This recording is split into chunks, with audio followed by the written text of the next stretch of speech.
Operation Tag Me. I know about it. Trial of a harmless tag that ceases to function after 2 years. The body then flushes it out. No side effects whatsoever. But the guinea pigs weren't told. These trials go on all the time, Stephen, all over the world. You killed 1,000 people and you burned the bodies. You destroyed the evidence. Because the real truth, that it was the criminal actions of a few rogue scientists, would never have been heard. Could you imagine the consequences? The hate for generations, the fuel it would have given terrorists, perhaps even the destruction of sympathetic regimes. Hundreds of thousands could have died if we hadn't acted. Of course, we covered it up. It would have been a criminal act not to have done. That's what happens when you view a human as less than sacred. When you treat someone as a piece of data, a barcode.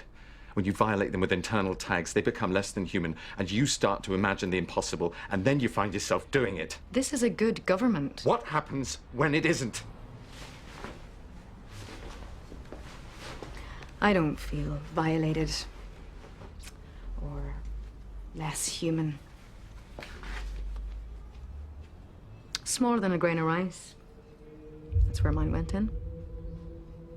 It's an ID that can't be lost or forged or stolen. Its content and function can be adapted to suit my needs. It can be my credit card, it can be my door key, my car keys. I'll never lose them again. Eventually, it'll become universal. Starting at school age, a tag for life. It'll be easy to update. You won't have to keep renewing it. And it won't cost a fortune to enforce. And it'll give back to the honest, ordinary citizen freedom of movement. I thought it'd be a price worth paying. I had to persuade others you were worth it. That you belong on our side. You're the last person we want as an enemy.